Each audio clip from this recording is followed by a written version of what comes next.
Well, hello and welcome to some live softball action from the Under-23 National Championships. We've been unlucky with some weather and we've thrown together a bit of a makeshift live stream broadcast, so don't expect the high quality that we bring you week to week on the Premier League, but for the late games tonight, it'll be full broadcast. So thank you for sticking with us here. It's coming to you from magnificent Ghanaland in the Adelaide Plains. James Harris here, and alongside me is Anthony the Tood Weatherstone. For our matchup between New South Wales and WA, we're picking up the action from the bottom of the third inning. Anthony, mate, it is such a pleasure to have you with me today. Thank you, Mr. Softball. Thank you. Hi, everybody. So, yes, it's all been a bit last minute, but here we are. We just wanted to make sure that we could get some of these teams that have been doing it under difficult circumstances.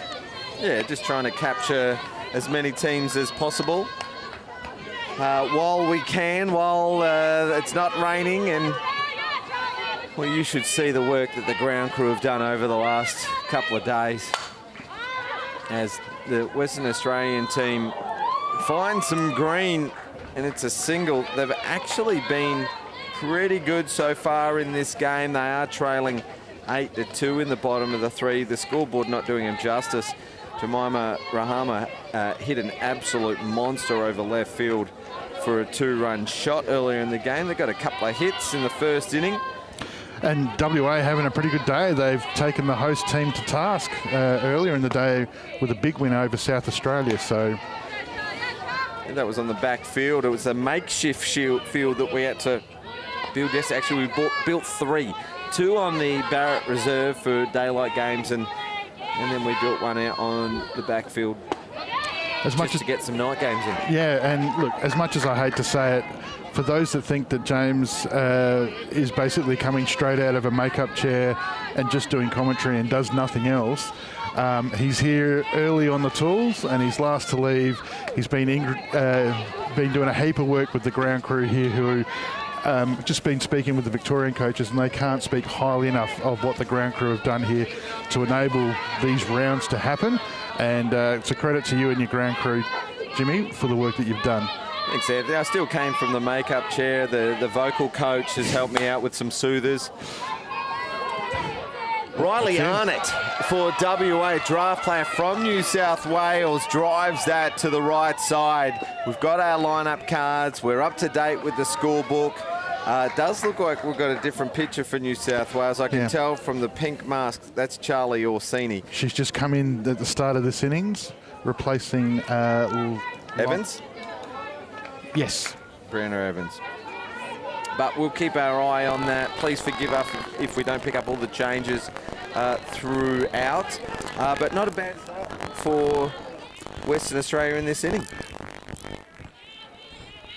Just getting through some technical issues. Like I said, we've just thrown this one together a little bit. So thanks to our crew at Spacequake Sports for making themselves available, number 1. But number 2, setting up in record time as well. Whoa. WA just continue to challenge Orsini. That's a run, so they reduce the gap. It's 8-3, and that's 3 consecutive hits. Yeah, pitching change is the Western Australian bats alight, who have been hitting the ball really well today. I mean, the win against SA wasn't just mistakes and pressure. It was 13 runs. Yeah, it's 13-6. Bunt now for WA. Over at first base. Got the wrong sheet. Is Dinah for New South Wales, and makes the second out.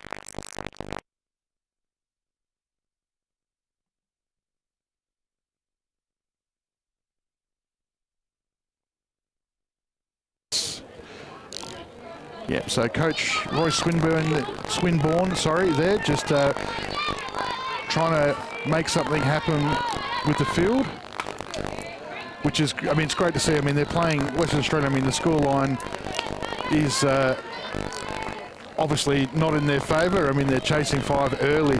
But they just put another run on the board as well, so on that last play. But the good signs are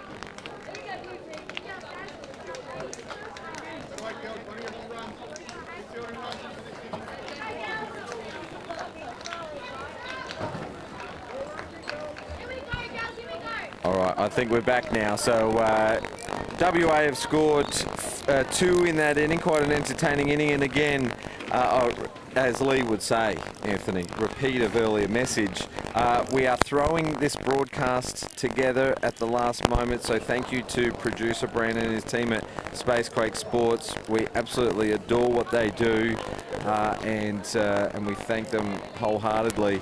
Might have to buy him a couple of drinks later on. 6-pack of cinnamon donuts, I think, would be just about the same for Brandon. And I'll meet you halfway, Brandon.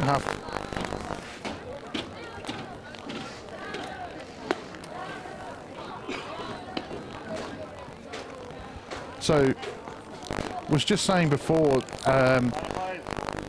most of these games, it was funny at the start of the week talking with the coaches. They were trying to figure out how they were going to approach the tournament in regards to play it as a sprint, play their best team, make sure that they bank wins to be there on Sunday, or were they still going to be conscious of the management of their players, considering the impact that the weather was going to have. So a lot of the games that we've seen, it's best v best, and they are going at it. We've seen Queensland being super aggressive, and here's another great example, obviously down in school, but Western Australia pushing hard to get back into this game. This is Nicole Conacher up to bat for New South Wales, and we'll try and update you on the players' performances so far in the game, as we only joined you at the end of the top of the first. Conacher's actually had a couple of ground outs, one of them a bunt attempt. The only left-hander in the New South Wales team.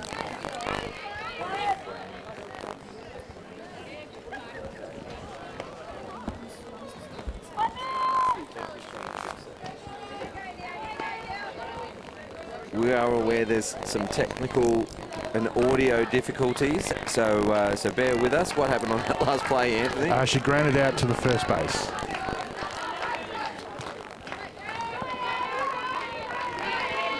All right, so that's the first out of the inning. We're going to just cut the audio for a moment. We'll be right back. Enjoy the pictures.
Emily Gordon's the hitter.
I said you don't treat your kids with kid gloves in the classroom. So you wouldn't perhaps have an XLR? XLR. Yeah, one that reached from there to there. Sarah loves to. What is an XLR? 3 feet. So something longer than this. I could try and connect this.